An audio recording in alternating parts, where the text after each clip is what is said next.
Today we can openly say, and I want to share with you details of negotiations that we had back in the year of 2000. Mr. Putin, who was president of Ukraine, he wanted to accelerate the process of borders, and Russia actually acknowledged that Crimea was part of Ukraine. There were no border decision on borders.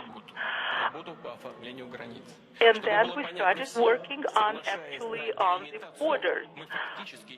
We, in fact, and legally, we acknowledge that Crimea was Ukrainian territory, so we just put an end to this discussion.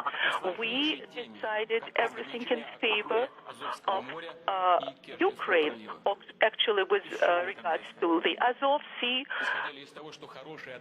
because we understood that good relationship with Ukraine is the most important factor for us. We should not keep this relationship hostage of the arguments about the sea or land, and at the same time, Ukraine has to understand that Russian speakers will live in a civilized, friendly state, and their interests would be provided for, and their rights, and they will have all the rights, but the situation was different.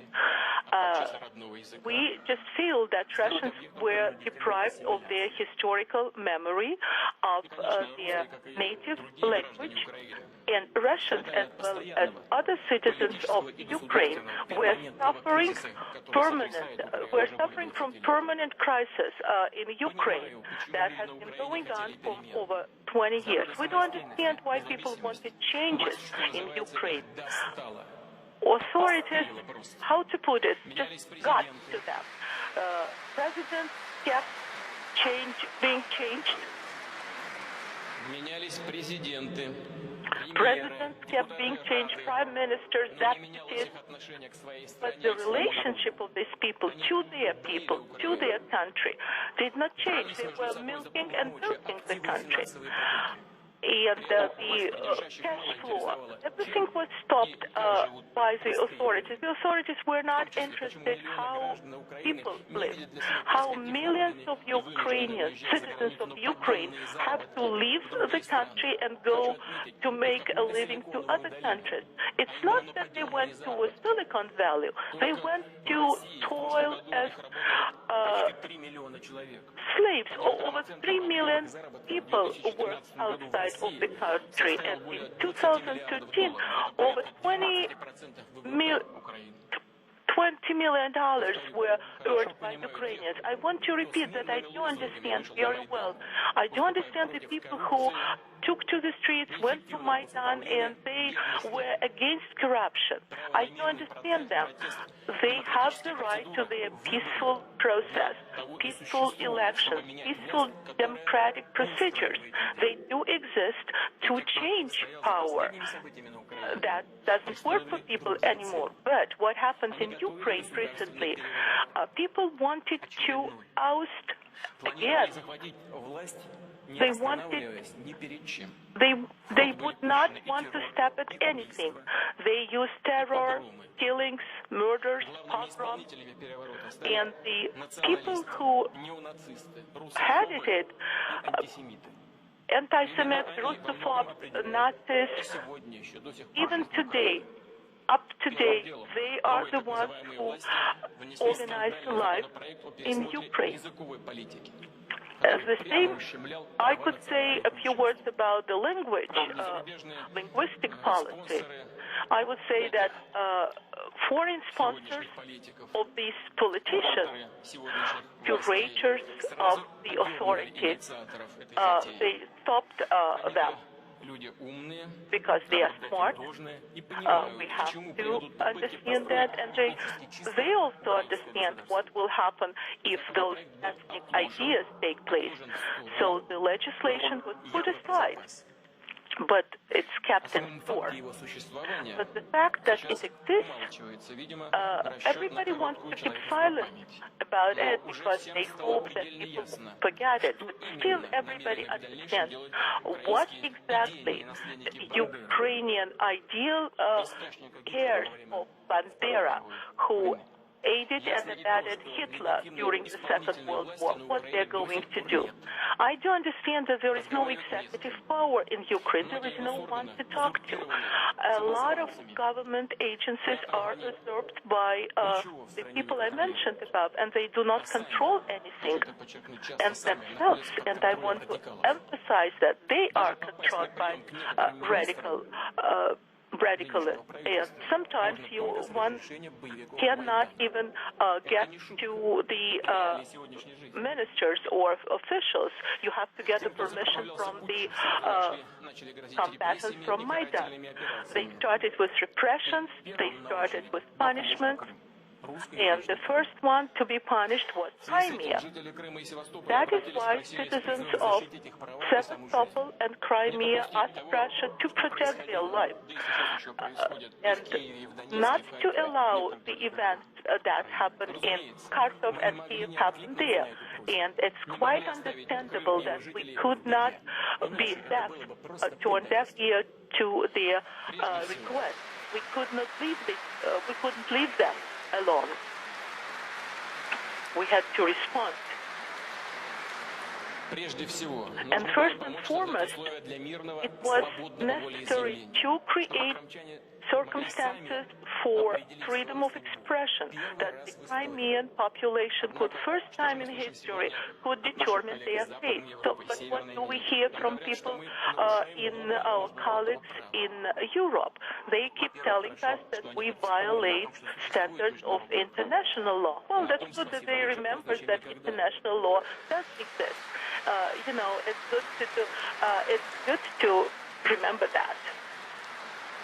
Better late than never. But the most important thing is, what are we violating? I'm president of the Russian Federation, and I did get permission of the parliament to use force. To use armed forces in Crimea, but I have to say that I never used this right. And in accordance with international treaties, we did not deploy any armed forces. Yeah, we strengthened the groups, but we never went above. We never increased the armed forces and the boots on the ground in Crimea. We didn't consider it necessary. One other thing, when the Supreme Council of Crimea, they referred to the Charter of the United Nations. Self-determination is one of the rights. And Crimea, Ukraine, by the way, did the same thing when they seceded from the USSR. And they did actually the very same thing. They used this right. So Ukraine used the right. So why population of the Crimea are not provided with this right? Besides that, there is precedent, and our Western partners created this precedent. They created it with their own hands. The situation was absolutely similar as the Crimea and at Kosovo. We do remember this event. There was no permission from central authorities for a unilateral declaration of independence. International court, based on Article 1.2 of the United States Charter, they agreed with that. And in 2010, they then wrote the following, and I quote, no common there is nothing in the practice of and in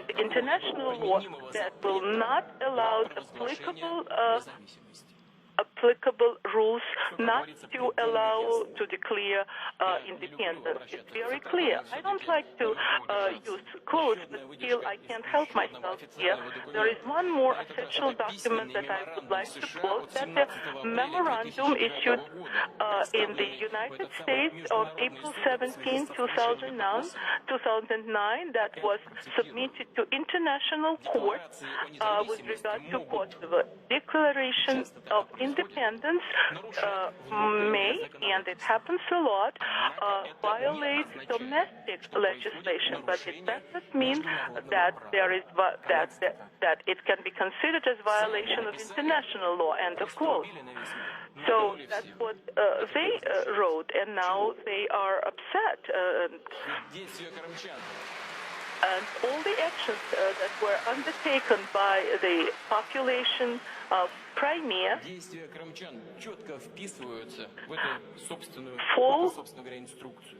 fall under these, how to call it, instruction. So what Albanians from Kosovo can do, Crimean Tatars, Russian, and Ukrainians are forbidden to do. Why? From United States and Europe, we keep hearing that it was a very special situation with Kosovo. But how come that that's an exception? Well, we hear that there were a lot of casualties. What is it? Is it a legal term, or? But it does not. It's not mentioned in the international law. And then, it's not even double standard. It's cynical. It's surprising cynical. You cannot defend your own interest this way. So it turns out that you have to sit and wait till the conflict brings casualties and victims. If it was not for the forces, self-organized forces in Crimea, thank God nothing happened, because they could control the situation. What happened in the Crimea? There was not a single armed process in Crimea. There were no victims. What do you think? Why? And there is a very simple answer to that. Practically, it's impossible to fight against people. And I would like to really thank Ukrainian armed forces, 22,000 people. I want to thank them and tell them that there was no bloodshed, that